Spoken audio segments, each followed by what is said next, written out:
You're listening to the Life in General podcast with Tom and Jay. An hour of informative commentary on today's headlines, current events, and what's going on around the world and around the corner. And now, here are your hosts, Tom and Jay Darden. Hey everybody, welcome to the Life in General podcast here with Tom and Jay, coming at you with episode, we believe, 62. Hopefully it's going to be smooth sailing today. Thank you all for your patience for letting us take a week off last week. It was a much needed break from the chaos and monotony that is the world at large. And we're going to start this episode off the same way we do every time. And ask the man of the hour down in sunny Ecuador how he's doing and see what's happening. So, hey Dad, how are you? I'm doing good. I say I'm doing good. My electric scooter quit rolling, so I'm not doing good, and it looks like my power's going on and off. So there you go. We'll struggle through this, but my scooter went poo. So yeah, makes it a challenge when you're spoiled to having the transportation at your fingertips anytime you want it. But it's all good. We'll get it fixed, and we'll go from there. So, but the weather's still the same, like it always is. Traffic's still the same. Okay. Yeah. Ain't nothing wrong with that. Sorry, I had a brief text. I was told that somebody might be utilizing the yard for hide and seek, which I don't mind. Come into my yard, but just be mindful that if you, drown in a pool, ain't on me. So I kind of had to make sure the old pool gates closed because the pool, ladies and gentlemen, is open and ready for business. So, is it? Take a ticket at the door. Very good. So that's a fun and unique process that costs several man hours and dollarinos, but you get the fruit of your labor, which is laying around and getting sunburned like fuck. If you're like me, and you'll be wearing a shirt like this, except it'll be your skin. So yeah, it's kind of wild. Speaking of your scooter, it kind of sounds like you have first world problems in a third world. But that's not funny. Yeah, you hear the French horn.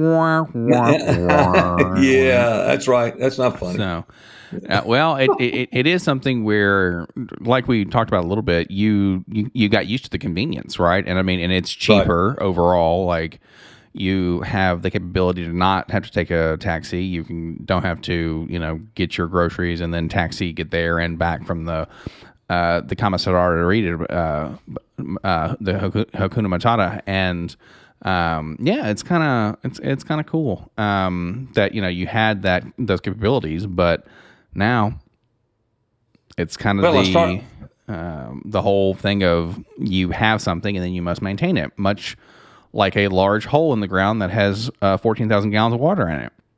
So right. I started looking at gas scooters. And of course, you have to have helmet, have to have driver's license, and have to have license plate. Right. And the driver's license here, when all said and done, it costs you like $300. It costs you like $350. Yeah. When all said and done, because they even make you get a blood test. Good. They should. Get driving driver's test, license, blood test. What's it called? Hand-eye coordination test, a test, a finger up the ass. They should do a lot of things. They do it all. They do it all sure here. People, my understanding is hand-eye and all that stuff. Good, so they need to. You can either go to class for 2 weeks if you don't have a license. There you go. Or you can trade in your state's license for another license, but you still got a barrage of tests you have to go through. Sure. And it's just good. Yeah, and the test is like, the test has 30 questions on it, I think. All in Spanish. Or 20 questions, and you can't miss but 4. You have to get 16 right or 17 right. I forget, because the guy was talking to me and I wasn't even paying any attention because I was thinking, no.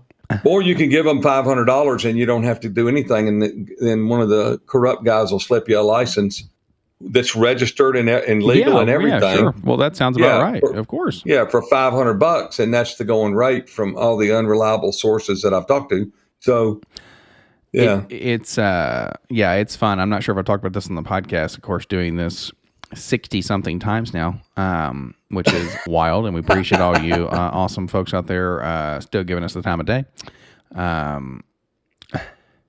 They do the permit and driving test, the actual test part, or the written portion is now digital, right? Right. And it's fun because they only let you miss 6 questions out of the 30 or 40 or however many it was. Right. And when you get to too many questions being answered incorrectly, it just stops you instantaneously. It's like, cool. Test cuts off. Yeah, stop wasting your time. And then boom, bonk. And it's like, perfect. Because I think out of 30 questions, I was on like question like 27 or something. I mean, almost at the end. And then it was like, womp, womp, womp, fuck you. And I'm like, cool, this is great. Like, no permit, just, kill me now sort of a thing. And then you have to take it again in like a month or some shit because they're like, we're going to give you some time to study and look it over and all, blah, blah, blah. And it's like, give me that fucking license, man. Like, I got Well, down here, you can come in the next day and do it. You get to come in and take it over again. But I remember when I took my hazmat test for my commercial driver's license, it's the same way. It's got 30 questions and you can only miss like 3. Yeah. And then the machine just shuts off. Yeah. So, yeah, that's what it did to me because I missed 3. Sure. Because that's a technical test kind of. Yeah. And I was grandfathered in after 9/11 in 2001. I already had a hazmat endorsement on my license. So I went on, I didn't have to start all over and be fingerprinted and mugshot and all that stuff because I already had one. So, but then when it came time to renew it, I had to take the test again because, I was trying to renew. Well, I think I let it expire and then went back to get it again to haul hazardous material. But it jacks the price of your license up like $50 or something like that. Yeah. All your endorsements, motorcycle endorsement, hazmat, and there it went. So I'm here. Yeah. It's awesome, actually, because all we see are, that's okay. No, that's not as awesome because it kind of looks terrifying because we can only see the reflection of your glasses. And it sounds like it's coming from like a demon or something. Well, we're going to go old school then, people, where you just can't see them. It's all good. We still got audio. So that's right. We're going to roll. Still here. Yeah. I was going to say, get your flashlight out. Yeah, you might have to just put a picture up there in my place, and so yeah, just a little smiling photo of you. Well, speaking of driving, something that we wanted to talk about this time, I believe Nancy Pelosi's husband's DUI arraignment was today, and she's not in the country, which I would say is fine, because you would assume that they would be at the hearing or whatever, but it's also too, he got a DUI, which, he's a person, right? Just like everyone else. Right. And sometimes likes to get behind the wheel and put people's lives in danger, which I get it, and it's stupid. And we may or may not have all been there. And it's just kind of wild. Now, it is mildly interesting where, we think about these political folks or the people who are adjacent to them, and it seems as though we need to put them on a pedestal, right? Like we need to hold them to a higher bit of standard, but they're people too, and they're going to be, more, I know, right? They're going to be corrupt, or they're going to be this, that, and the other. And it's something where like they're just people, like they're people in power, and then the people who are adjacent to them are sometimes in power as well, as we've seen, or have some amount of influence. And so, it's fine that they're not there. Like people would very much give the excuse quickly of, well, she's out of the country. Like we sent her to Taiwan, just like Newt Gingrich back in the 90s. Which is wild, and like the first time they, like the last time we sent somebody over there, and it's a scenario where it doesn't really matter. Like she's over there, But that's kind of two kind of topics rolled into one. But it's all good. What was interesting about the husband's arraignment was, first of all, they didn't tell you they wouldn't release his mugshot like the normal time that they normally do for people when the news people call to get a mugshot, because it's public, and they wouldn't give it to anybody. Okay. And the second thing they didn't tell you is he was very, very drunk, and he failed like 4 field sobriety tests. Sure. And when they did the blood alcohol, he also had a drug, which they won't tell you what it is, in his system too. And he actually crashed into somebody. They didn't just stop him and give him a ticket. He had a wreck and crashed into somebody, and it totaled both cars. And it's like, and it hurt the other person, who they won't tell you what it is. And they said there were no injuries. So they've lied through the whole thing. Well, then all of a sudden, the day before his arraignment, they swap out judges. They swap judges in this courtroom where he's going to be. And everybody's like, and then come to find out that the DA, the prosecutor that's going to prosecute this, is a Democrat who's donated. The ADA is a Democrat who's given money to the DA's campaign fund. I mean, it's all so intertwined and so corrupt. It's incredible, man. It's incredible how much bullshit is behind the scenes going on. So we're waiting to see, because California laws are stricter than most laws, than most DUI laws. Interesting. And so, and so he's supposed to. I mean, he could get jail time when they ask him for his. I have no doubt. When they asked him for his license, he gave him a membership card to the State Trooper Solidarity Fund or whatever, where he donates money to the State Trooper Fund to take care of troopers and their families, instead of giving them his driver's license. He was so drunk he didn't know it wasn't his driver's license, or maybe he was trying to give it to him to go, hey, I'm one of you guys and I give money and all that. So who knows, man? Who knows? But it's like, why would she not be here when that went on? If my wife didn't come to court with me when I had some bullshit like that go down, man, the next time we were in court would probably be divorce court. I mean, there's no sense in not going in and supporting your spouse. I mean, of course, I know they probably don't want it to look like she's, Oh, well, 100%. Like scaring anybody or any of that kind of stuff. Well, yeah. But why you're going to be out of a job in 97 days. Nancy Pelosi's going to be out of a job in 97 days. Really? So, yes. You think so? Why are you taking a trip, tens of thousands of tax dollars, on a military jet with only Democrats? There's no Republicans on this little junket or this sightseeing adventure. There's no Republicans at all. It's all Democrats. But in 97 days, you can vote their ass out. You can vote all of them out, and she'll be out of a job.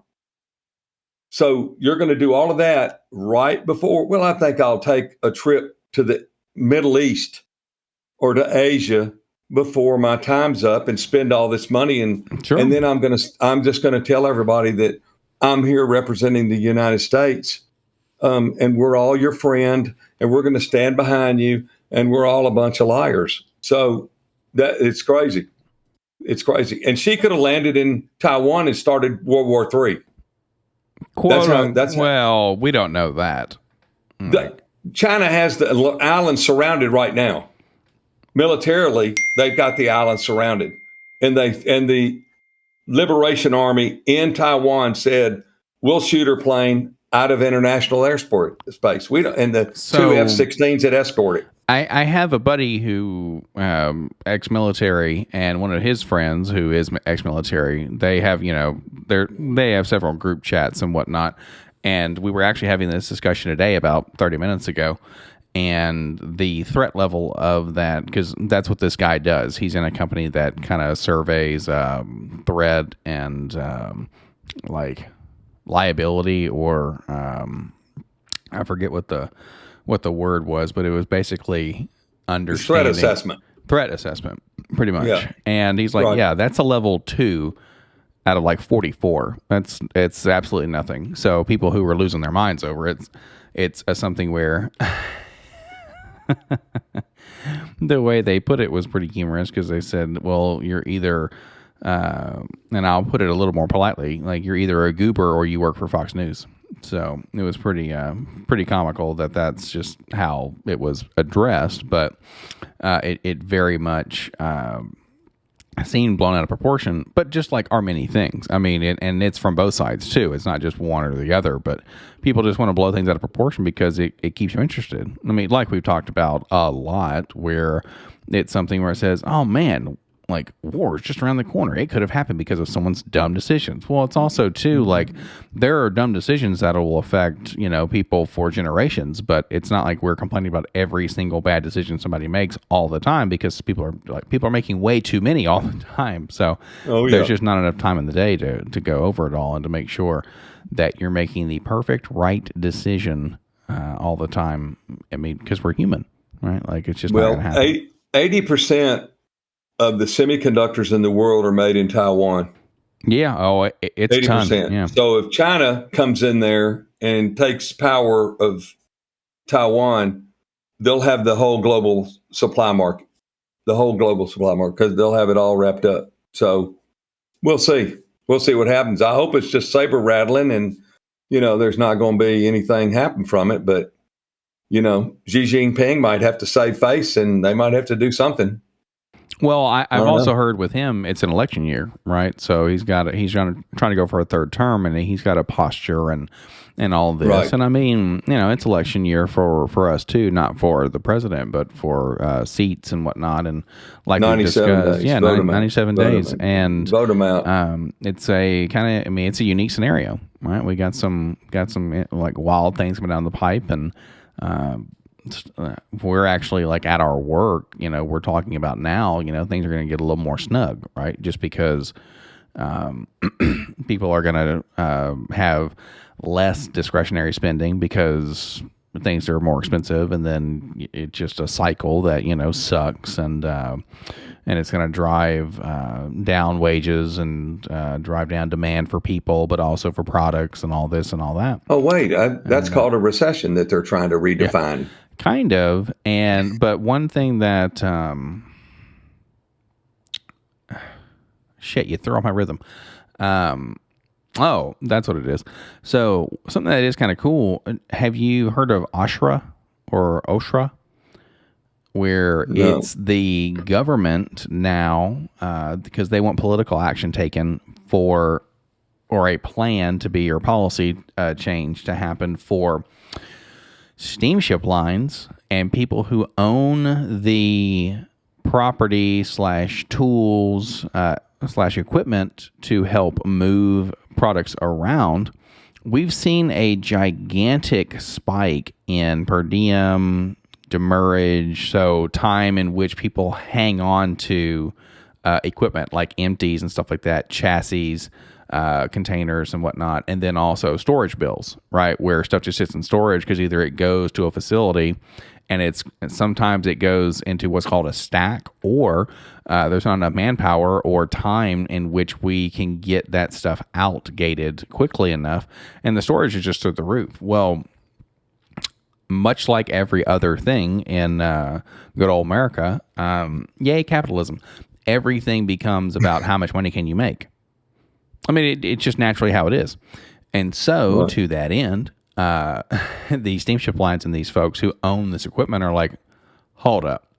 It not only costs like 10 times what it did to ship, now we can make even more money by making it more difficult and putting stricter rules on everything, because that's just a money generator, right? Because right now, there's not enough trucks, like there's not enough drivers, there's not enough equipment. And then hell, you have stuff that's berthing and sitting out, on the water and everything. And then storage just starts to accrue when it gets to certain points in the life of the freight and like the movement and everything. And it's absolutely wild. Like, it's just, it's absolutely outrageous about what, like, how it goes. And it's just kind of silly. And Ashra, all that to be said, this new policy is going to begin to scrutinize kind of the fair treatment and actions of the steamship lines, right? Where one of the things that they're going to try and do is say, okay, are these charges being implemented fairly? Right. So if they bring in your container of American flags and they post it up under 5 other containers, well, they can't get it out that quickly. That's not how it works. Right. Like, they put them in what's called stacked areas, and then they're just buried underneath, 5 or 6 or 7 other containers. And then it was like, you just can't get to them today. Like, we're going to have to get to them tomorrow.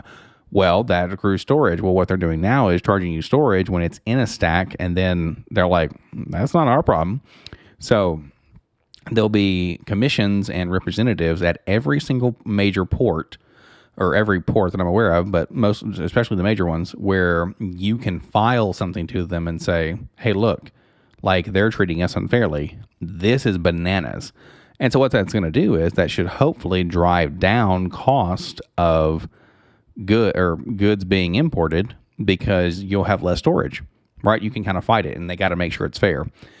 Right. And one thing they can do is kill those frickin' China tariffs, man. Like, the steel and aluminum and the China tariffs are just absolutely, like, ball breaking, because the people who import the shit aren't taking that hit. It's the client. Like, it's who's buying the goods after the fact, right? Then you see prices skyrocket on this, that, and the other, because they're like, we're going to get China. And it's like, no, you're not getting them at all. You're getting us. Like, you're getting the people who are going to buy the thing at the tail end of the life of that shit. And they're like, cool, perfect. We're just going to pass along the charge, man. Fuck y'all. So it's what, to quote Cat Stevens, it's a wild world. So yes, it is. But yeah, so and that stuff from from China, it would be kind of interesting to see what they do if they do get all of the chips and whatnot. And you would think that maybe this is something we can talk about in a later show, or comment down below, like, comment, and subscribe. Tell us how we're doing, or let us know what you want to hear about. Smash the like button and tickle the bell. Why don't we have chip producers other places? Right? Like, why don't we have the infrastructure somewhere, America, Mexico, Canada? Because we're producing. I mean, they're producing. There are several places around that's not just Taiwan that can presumably produce things in general. Now, I do know that, you need certain, like, precious metals or materials, like unique materials to make some of these things, which might be kind of hard to get. But Taiwan ain't that big. No, it's not that big. Like, but where are chip factories? You know what I'm saying? So maybe it's the more unique materials that are harder to get, at least where we are. But there's a way around that shit, because that's not a good enough excuse for me, if that makes sense. Which is fine, like, and I get it, but it's still a little bit annoying, Well, speaking of China, since they seem to be on the front page of every newspaper, they're claiming that that's where all the fentanyl is coming from to Mexico, that they're bringing into the United States. From China to Mexico to the U.S.? From China to Mexico, and Mexico's got all the pill manufacturing places down there, and they're putting the fentanyl in the pills, and that's why it's killing off so many people. Do you know what fentanyl is? No, I don't. I didn't look it up to see what it was, and don't want to know. And hopefully nobody that I know will take any pills, that they don't recognize or know what it is.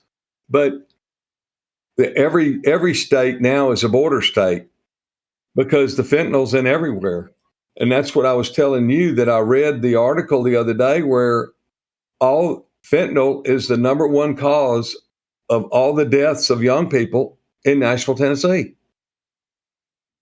Can you define young? No. Okay. And fentanyl is just an opiate, which, I mean, okay.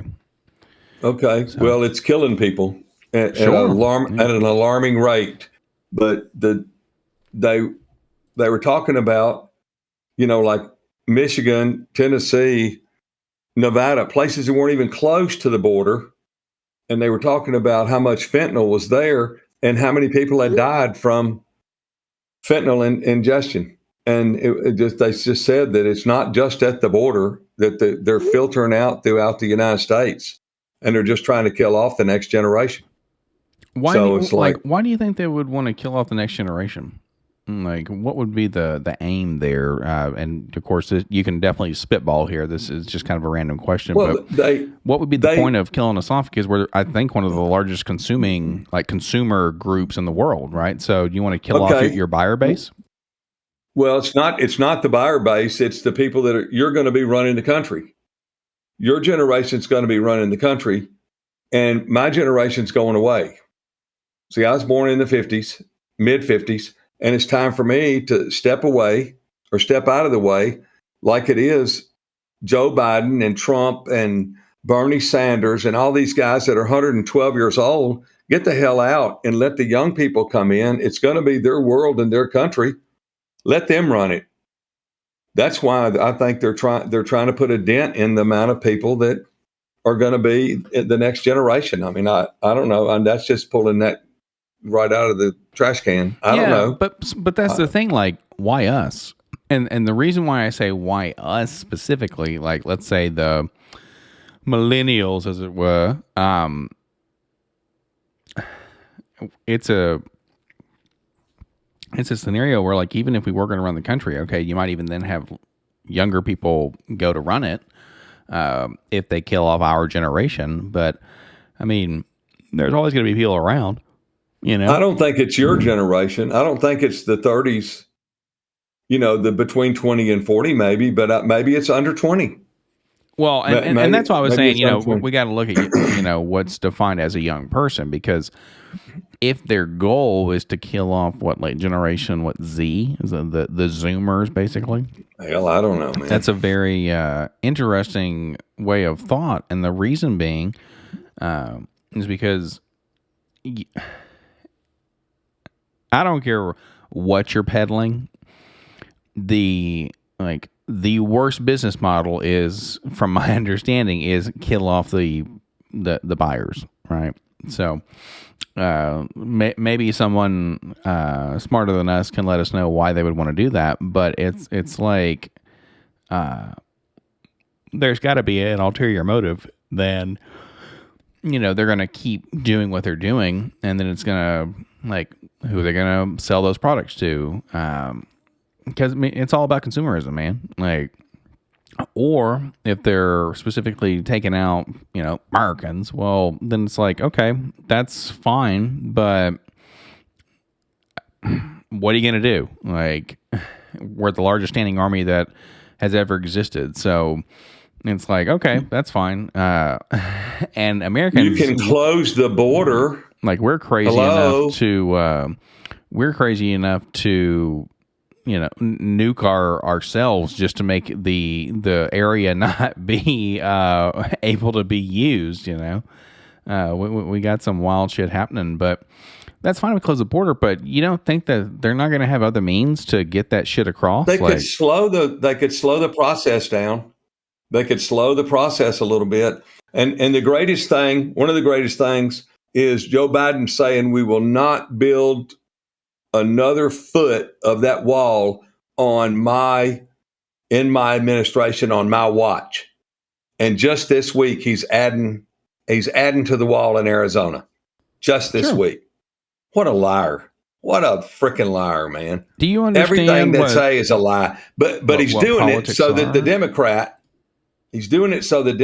Senate candidate down there can go, oh, look what we did. This is one of the biggest border crossings over here, and it's real dangerous. And so we closed it off with a piece of wall, and now they can't come across right here. So will y'all please reelect me in 97 days? No, get out. Get out. And that's the only reason they're doing it. They're doing it. It's just political grandstanding that they're going to fix these two sections of wall where there's a gap. Why would there be a gap? Seriously, in the wall, why would there be a gap? Why there's just not a all the way across to the port of entry. But Well, anyway, my thought there, excuse me, not my thought.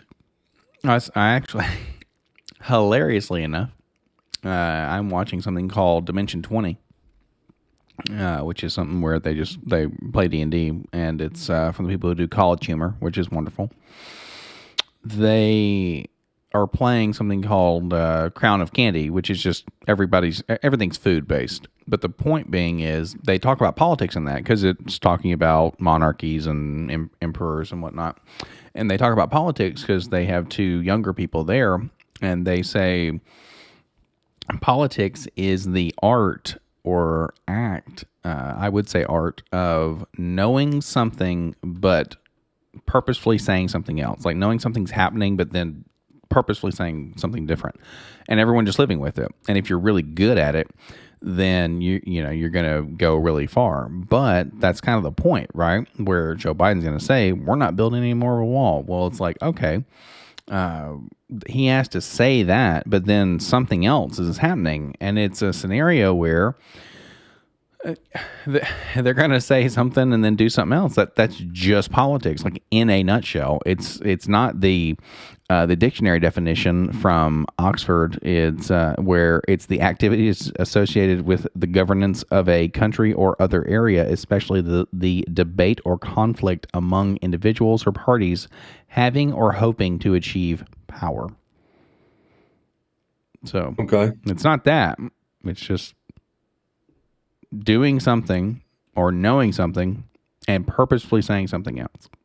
So, yay, politics. Well, somebody described it good that I was listening to yesterday. They said, you remember the guy on the street corner that used to play the shell game with the little ball under the shell? And they said, that's exactly what they're doing, is trying to play a shell game, but we know where the ball is. That's how ignorant the game is we know where the ball is. So, they're talking about gas coming down a few cents so they can go, look, we brought down the price of gas. Well, you didn't bring it down $2.50 a gallon or $3 a gallon. You brought it down 35 cents. That is really better than nothing. However, of course, the thing could be said, well, yeah, but is that what you're going to think when you go in to vote? That, well, they brought down the gas price, man, 50 cents. That's better than nothing. No, I'm going to remember that it was at one point in time, $2, like $2.05, and then see what I'm paying now and saying, oh, well, this. But also, if I'm going in there and the thing that's on my mind is gas, I shouldn't be in there. Like, I need to be a lot more educated, like many others, about what is going to go down and what you're actually doing and voting for. Where the point is, if we go in with a hot head thinking about one or two issues, it's a non-starter. You're like, it's already a waste of time. So. Well, they had 5 primaries in 5 states today for governor races and Senate races. So, yeah, I saw a couple of Chamaroonies came over to utilize the freshly opened pool, and they were talking about going, I think, tomorrow possibly for Tennessee, where Governor Bill Lee, they want to try to, nix him. But it's a very why would they do that process? Because, I mean, I have a lot of friends who are very, very progressive, and that's just kind of what they want to do. So. Okay. They want us to put, and it's really, Gavin Newsom has declared a state of an emergency in the state of California due to monkeypox. The monkeypox outbreak. There you go. Yeah. Okay. A state of emergency. Mm-hmm. That's for control. So he can tell you to get a vaccine and put a mask back on, and we can't go to school because of monkeypox. Do you know how that's transmitted? Monkeypox? No. Yes, it's skin to skin contact. It's not a viral or in the air kind of deal. It's skin to skin contact. The examples they're giving is like kissing, cuddling, hugging, and it's broke out largely in the gay men's community. I didn't think they were going to be targeted like that, but okay. Okay, well, what's that sound like? AIDS. Okay. If you know how it's transmitted, then don't do it. Don't do it. I mean, it's real simple. So if you're going to put yourself in that position, then to me, you get what you get. So, but for you to declare the whole state of California a state of emergency, that's strictly for control. Oh, and by the way, they're out of U-Haul trucks because everybody's rented them and they won't bring them back. They're trying to get out of the state. Well, U-Haul says they're completely out of truck. Yeah, one thing I have seen is, and this is on like Instagram or TikTok or whatever, is they'll straight up say, hey, you want a very quick, easy van to live in, or like a truck to live in? Go and rent a U-Haul for $20 and just never take it back. Then you just convert it, like straight up, like the little box ones or the van ones or whatever. They're like, yeah, just do that because they're big enough. Hell, the one with the friggin' overhang at the top, you can put a full size bed up there, and then just deck out the inside, and you're done. Like easy peasy. Go live in the desert somewhere. Put some solar panels on the top, and find you a way to filtrate water, and then boom. Easy peasy, and you can go to. If you wanted to fall off the grid, I guess you could. And they straight up are like, yeah, this is how you do it. And I mean, and it's just out there, like I said, like on Instagram or TikTok and all that shit, where they're just like, just do it. I mean, and it's not being taken down or anything like that. They're just telling you, yeah, just go for it. Who gives a shit? Wow. Well, and they want this guy to run for president in 2024, Gavin Newsom, the governor of California, who kept everything shut down, locked down, mask mandates. They're so far behind economically, it's incredible. Well, I have seen some stats about, but he didn't wear a mask when he went to the football game or when he was in the the sky box with the celebrities. He didn't have a mask on. Yeah, and when he went to the restaurant and had the $20,000 dinner, he didn't have a mask on, but you put one on. Yeah, get out of here, man. They want his dumb ass to be that run for president in 2024. Jesus, they don't have a candidate. The Democrats don't have a candidate for 2024. I mean, think about the lineup that they got. Really, you got Bernie Sanders. He's 112 years old. You got Gavin Newsom. You got Pete Buttigieg, the mayor that couldn't fill the potholes. You got Kamala Harris, the cackling and giggling clown. Oh, and speaking of Kamala Harris, did you know that 16 staff members have left her administrative office in the last 18 months? Yeah, that's a pretty unique number. But do we have stats on everybody? Like that's every VP thing? That's pretty telling. Well, it's enough people where it was brought to light. You're going to have turnover because of stress of the job, but this is like double what you normally have in 18 months of the administration. That's why they brought it to light, because it's too many. It's way too many people leaving one office. Okay, so they're leaving that office, but how does that affect anybody else? Like, or everybody else, I should say. Yeah, she might not be easy to work with. Well, people don't like to work for Ellen either, but they're very successful, and like, granted, their show's coming to an end, but she was kind of the next Oprah. But Swallowing Harris is not successful, so that's one reason they don't want to hang around, and they want to get away from Joe, who's got the lowest polling numbers of any modern day president in our lifetime. The lowest polling numbers. So yeah, he's lying about everything and trying to dig himself out of a hole. The big thing there is like he's going to do his next 2 years or year and a half or whatever the hell it is, and then just be gone. Like, it's fine. Hopefully he will. Yeah, I laugh when they talk about him running again. That's a joke. Everybody that voted for him, I can't believe that you don't.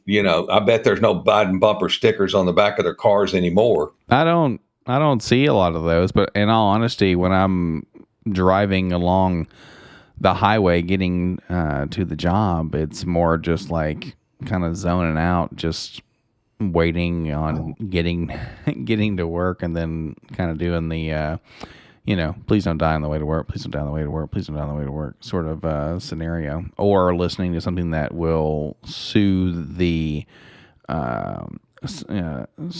soothe the senses and calm the insanity, because you're about to go into the proverbial clown show. So Okay. Well, I used to listen to just crazy head banging the steering wheel rock and roll when I was on my way to work. So, that is something that a buddy of mine did on the way back from Knoxville this past weekend, because I was tanking hard, and but of course we had a very good time, and I'm old, and so we're on our way back, and I know I'm. For the folks just listening, that's me falling asleep. And then so he turns on System of a Down, and then it's just like, and just screaming. And then, luckily I am a System of a Down fan, and we didn't, we weren't tired after that until we got back to the house and just then collapsed in on ourselves like dying stars. But, so that was kind of wild. And fun show though. We went and saw Steve-O and watched him do some wild ass shit. So, speaking of DC, didn't we discuss this last week or week before last with the mayor of DC crying because Greg Abbott, the governor of Texas, was sending busloads of migrants to DC? Yeah, it was either the week before last or possibly the one before that. I mean, honestly, it's just been wild because they're just bussing folks around. Now, I don't know if there is a greater intent there other than like giving them a stipend and a cell phone and saying, cool, good luck. Like, you guys go and do this. Because I couldn't imagine crossing the border in general, like just any part of their lives. It sounds very tragic, but then being given a device that takes them into a different reality, pretty much, right? Because a phone will definitely change how you function.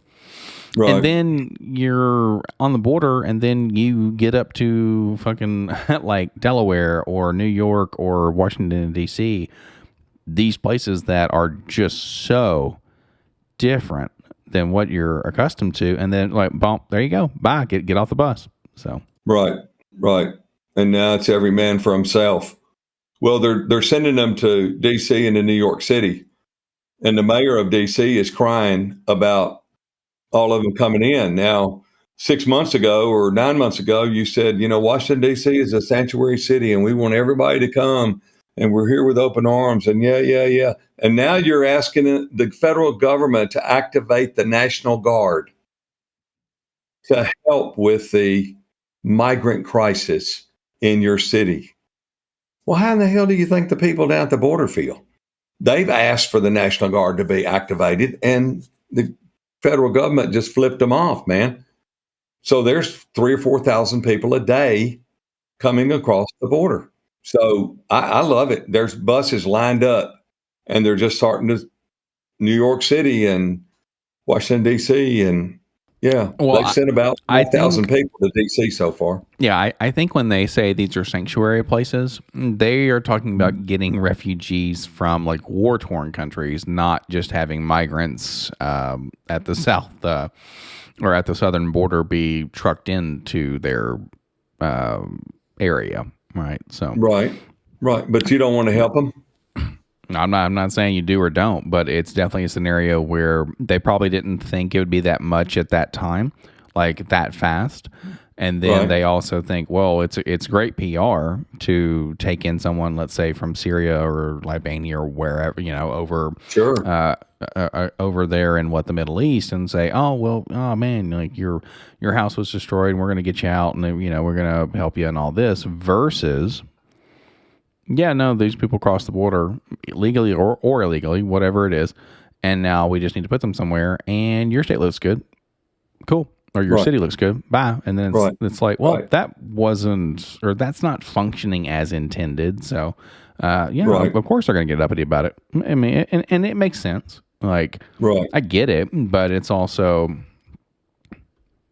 kind of to your point, how do the people at the border feel? But I mean, it's also too, like, they could come to Nashville, like they could go to North and South Dakota, they could go to Kansas, like all these other places are definitely areas that they very well are just going to start busing people. And I mean, I get it, like it kind of makes sense where you say, okay, I'm getting an extra million people in our state a year. Well, actually, we're going to have 48 states get X amount of people per year, like 20,000 or whatever per year, and like, no, that makes a little more sense, right? So they just kind of spread the love.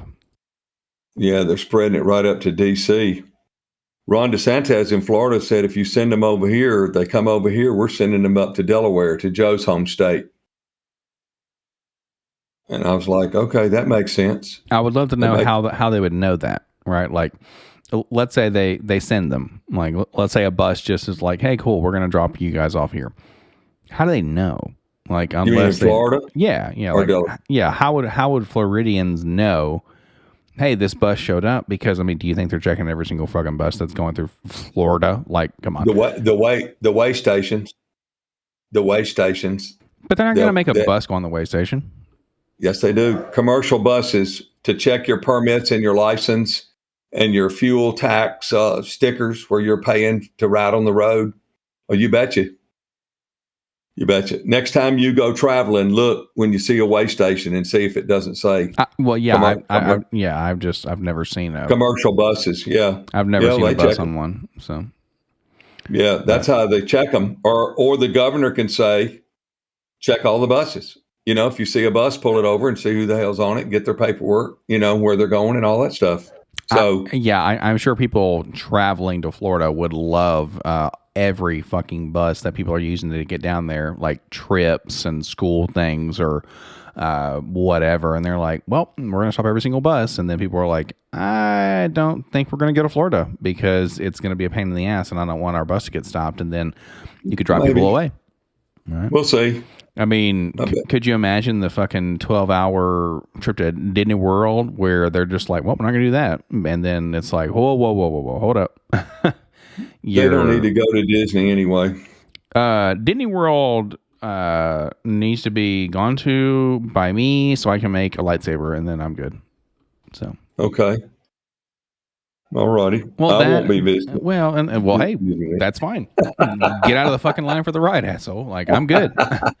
It just means I can ride it again. So, I mean, the places to eat are meh. That's not why you go. But of course, they got the rides and they got like Epcot actually is like not a terrible thing because they have like drink around the world and you're getting snake bites in Germany and some sake over in Japan, and then by that you're just turned by the time you get to France and you just are stumbling around and or wearing a very racist rice hat, and it's absolutely wonderful. So okay. But yeah, I mean, shit, Disney World's awesome if it wasn't like now ridiculously expensive. And of course, and I know that they're trying to do the inclusivity thing, and like, hey, that's fine if they want to sell more tickets that way, fine. Or if they want to sell possibly fewer because people don't want to get on board with that, it's like perfect, more ride time for me. I need it. I want to go to the Star Wars place and go check that out and drink some blue milk and then be disappointed because it's probably going to be nasty, and then make a lightsaber and go and mess with Darth Vader and all that. So be just wild, and then get sunburn and complain about it, and it'll be fantastic. Like the whole spiel, like the whole experience. So okay, there you go. Yeah, I have a need, but yeah, that's I don't know, a weird kind of state of things. And now, like we talked about gas like a little bit there. Well, now it's down to what? Like you could actually buy the ethanol gas, like the 81% stuff that I think my car can take for like $2.81. I wouldn't. Well, the problem is it just burns up too fast, right? Like your miles per gallon with like the 80, it's like 50 to 81% pure ethanol, and you only get like 20 miles a gallon, where normally I can get like 27 to 30 if I'm being a real good boy and paying attention and, coasting a little bit. But like you're filling up more. Now, I haven't done the cost benefit analysis of should I buy the cheaper one and then get gas times and a half more, or should I buy the more expensive one and go a little further, just not to fill up as much and yada yada. But the point being there is, well, we got some stuff to look at, right? So, and there's some math to do, but I was definitely, homeboy was looking up Teslas, and I am so close, man. But the problem is a Tesla costs like $70,000, and I'm not gonna not get the one that has the self-driving mode, because I mean, duh. If I'm gonna drive to work, I'm gonna be driven to work, and then just be the guy with a hand glued to the wheel, and then just chill and have like the super dark tent. So it's like, hello, officer, I was not sleeping while my car was driving me to work and getting an extra 20 minutes of shut eye or whatever. But this stuff's wild. And we had a talk with a guy the other day about the gas down here when I was looking at buying a gasoline scooter. And he said, whatever you do, don't put regular gas in it, because it's just trash. It's trash. He said, get the high test. Really? And and I went by the gas station today, and the high test was like $5.29 a gallon. Yeah, that kind of is interesting, where they're talking about they're not going to up the price of regular gas, but right. Maybe that's why a lot of people were getting kind of pissed off, is because they do buy the high end stuff a little more because it's better gas. Right. So of course that would make sense, where folks who are naturally getting the more expensive stuff because it just is better, well then that makes sense why the regular or average person would get uppity about it. So that makes perfect sense. Yeah, the gas, and the regular gas was still $2.55 a gallon, like it's been. But it's a busy gas station. I don't know what all they're buying, but it's a busy gas station. Yeah. That's where I went. I came up that side street beside it today. Sure. And what's amazing is that they have, and I know we've talked about this a little bit before, but they just have free air, straight up. Yes. And it was everyone was and water. Yeah, and water going. Hot, but I found out talking to a guy who's been here for about 8 years that the air and the water used to be where the patio is. Okay, yeah. And so they took the air and the water out, free air and water, and they didn't put it back in right away. They took it out and built that patio that you and I've sat on. Yeah, it's a nice little patio. Then they put the air and the water thing over against the wall, the back wall. Yeah, like on the side street a little bit, yeah. Yeah, but he said that's where I used to get the air in my motorcycle tires. And he said, and then he said it was gone, one day where they just took it all down to build that little patio out beside it. He said, so I started going to another gas station. Then there's one down the road, half a mile or something. There's 3 in the city, and they're all within half a mile of each other. So, yeah, there you go. That makes sense. Yeah, going out of town. They're not on the other side of town where we live. They're all going on the other. They're going out of town. Right. Well, yeah. Well, I was going to say, it's like that place is going to start booming here in a few short years once they get that airport real close, right? Where it'll be kind of in the middle, and it'll be a hub of activity. So yes, and I found out that this city's only 33 years old. No shit. Wow. Yeah. I thought it was. It looks older than that, but. We were talking, the same guy that's been here all this time, we were talking about the sewer system and stuff. And he was talking about how they were going to have to build the Malecone along the beach all the way down to the shopping mall. That was the agreement. Yeah. And that makes sense. He said, do you see the sewer system that's exposed running through the city? And I said, yeah. He said, well, that's the sewer system for Playas, and everything goes out into the ocean. And so he said they'll have to cover all those exposed places up when they start building the road and the streets and all that stuff. I said, well, what happens to all the little cabanas where the eating cabanas down through there? And he goes, they all go away, just like what happened up here. Oh, okay. They all go away. But when they build the new ones, they build them on the concrete, on the concrete sidewalk pad. And he said they were all rented the first day. They're only $60 a month to rent one of those big things. I have no doubt. Yeah. Yeah. And he said they were all rented, or there was a waiting list to rent them once they built all the new ones. And I was like, damn. Yeah, so that's something else. He said the same thing will happen down there all the way. Right. They'll carry that road all the way to the mall. And I was like, okay. Interesting. Okay. Yeah. In the next few years. We ain't mad at you. And I mean, and that's growth. And maybe by that time you'll have 4G. I wanted to take a picture of a guy up on the pole. There's a guy holding the ladder and another guy up on the pole, because they don't have buckets here. They don't have a bucket truck. Yeah, you climb the ladder, but you can see all the wire on the ground. And I was going to send a message to you or a picture to you saying, we not only disconnect your service, we jerk your wire loose from the pole. Right. Yeah. And throw it on the ground after we make sure that you don't have service. Damn, dude. Okay. Yeah. Now, there's always cable along the side of the road where they've jerked somebody's wire down. I don't know. They might be pulling up new wire or something, but I know we have to watch riding our scoots down through there. We don't I mean, I'll tie you up and you'll just zoom and just be like that. So that will not be a very pleasant trip.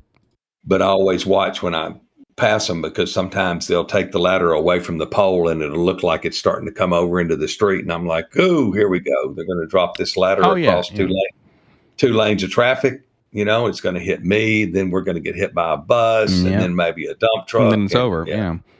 And then your problems are over. And there it is.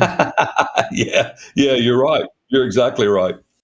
The way these guys drive.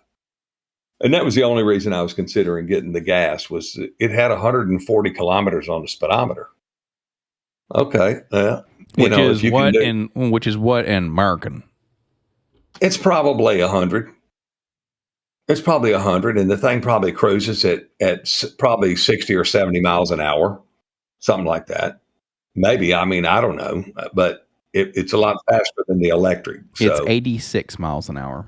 Oh, well, excuse me. Which, I mean, that's still pretty fucking fast. Like, it's fast on a scooter, step-through scooter that's a twist and go. So, yeah, that's the only reason I was looking at it. But all the stuff that goes along with the driver's license, I'm like, holy crap. Well, just utilize your extra dinero with Cambly and just be done with it. Well, I don't know. We'll see. We'll see how soon I can get mine into the shop. Mine has power, but the power's not getting from the throttle to the drive motor. So give us a little Cambly story, and we'll cap it off with that. What was your most unique person last week or this week? Well, I actually talked to two people from China today, and I talked to two. That's how I know about Taiwan and the semiconductor, because the people I talk to are product engineers, or they're product designers. And yesterday I talked to a lady she's over the design team that makes the housings for cell phones. Oh, okay, and the chips that go in them. And so we started talking about the next latest and greatest model is on the drawing board right now. Oh, I'm sure, yeah. Yeah, and so we were talking about that. But I talked to two people from China and two people from Saudi Arabia today. And I talked to a lady from Saudi Arabia, wherever you're from.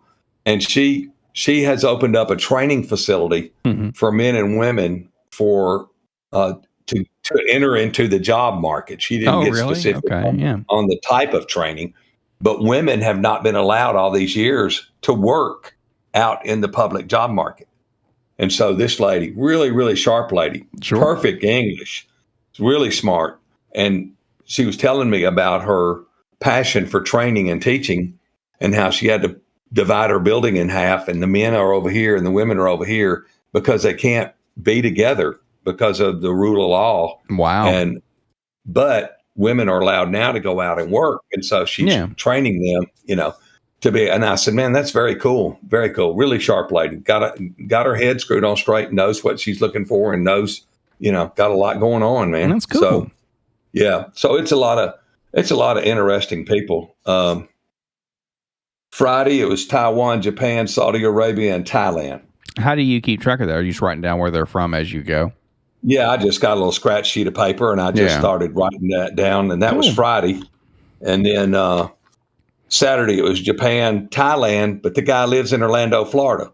Oh, really? Okay. Yeah, and he's from Thailand, and he's going to UCF, University of Central Florida. Oh, okay. All right. Yeah. Okay. And then another person from Taiwan, and then a lady from Italy. And that was an interesting conversation. Italy. Yeah. Bellissimo. And then, Sunday was Korea, Japan, China. So, yeah, round, get around, I get around. So, yeah, I was going to say, I told my boss today, I was like, Dad might be the cause of an international incident. Like, and that happens 4 times a week. So we better watch out, right? So I thought that was pretty humorous. But, yeah, and we'll talk about your commission for renting my equipment later. And he thought it was funny, too. But... yeah, we need to have like a little Cambly hour just to, or a little Cambly segment, because that's just wild, that the fact that you are talking to literally people around the world. Now, granted, of course, we are doing it right now, right? I mean, that's what's happening. Right. But it's a pretty unique experience. And we're like 3,000 miles apart or 3,500 miles apart. Yeah, 3,500. Yeah, and I don't know how far, you could say it is over to Korea or to Taiwan or somewhere like that from where I am, and it blows them away for me to say I'm from the United States, but now I live in Ecuador, South America. Well, they don't have a clue. Most of them, I'd say 98% of them don't have a clue where Ecuador is, and the other 100% don't know where South America is. So, I'm going to try to get a world map and put it back here so I can go, you are here and I am here, over here. So Ecuador to Taiwan, as an example, is 10,400 miles away. Damn it, boy. It's wild, dude. I'm telling you. Yeah. Like, that's something else. But, I found out that Saudi Arabia is only, she was in, I think it's Riyadh, and they're only 8 hours ahead of us. So when I was talking to her at 10 o'clock this morning, it was 6 o'clock in the evening. Okay. There. Sure. Yeah. So I guess, and I've asked, usually when it's 7 in the morning here in Taiwan, it's like 10 o'clock at night. So that's why I get the early morning calls from the people over there, because it's 8, 9, 10 o'clock at night, and they want to chat. So that's cool, man. Yeah. Yeah. We like that.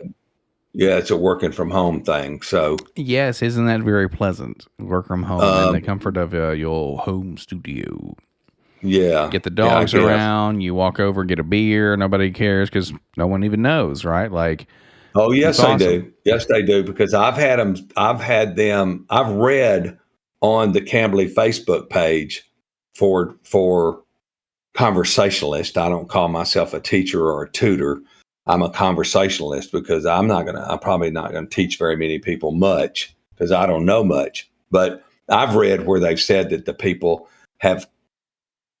from Cambly have tapped into their platform, their feed, and watched people conduct their classes and stuff. Sure. Yeah. Because now they've got a pilot program now where you can teach groups of people, like groups of 3, instead of just one individual person. You can teach 3 at a time. Okay. And they did a pilot program like that. Of course, it's not complete, but they said, we watched what these people were doing. And I'm like, well, damn, they could be watching you anytime. Yeah. So, so there won't be any drinking beer and, being without a shirt on and stuff like that. So, yeah. Well, they're watching what's going on. If you're not able to do that, then you're just not trying hard enough. But all good. So I could probably drink a beer out of something that didn't say beer. Yeah, well, just a cup. I mean, you wouldn't have Club 21 out there, whatever the fuck. But well, why not? You can do it. It's a beer choice. Okay, well, at that point, you do it to it, good biddy. But we've hit our hour mark. Is there anything else you'd like to talk about there, good sir? It's Valentine's Day in China.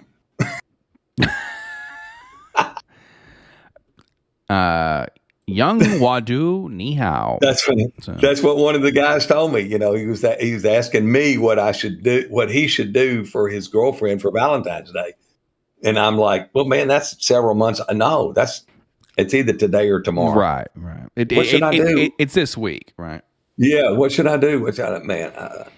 I was like, well, I don't know about that, but always a pleasure, good sir. Excellent conversation, Mr. Conversationalist. That's what we'll have to say is the broker and the conversationalist, or the conversationalist and the broker. So yeah, we'll do it to it. But thank you all very much for watching the Life in General podcast with Tom and Jay, and we will catch you all in the next episode. See you.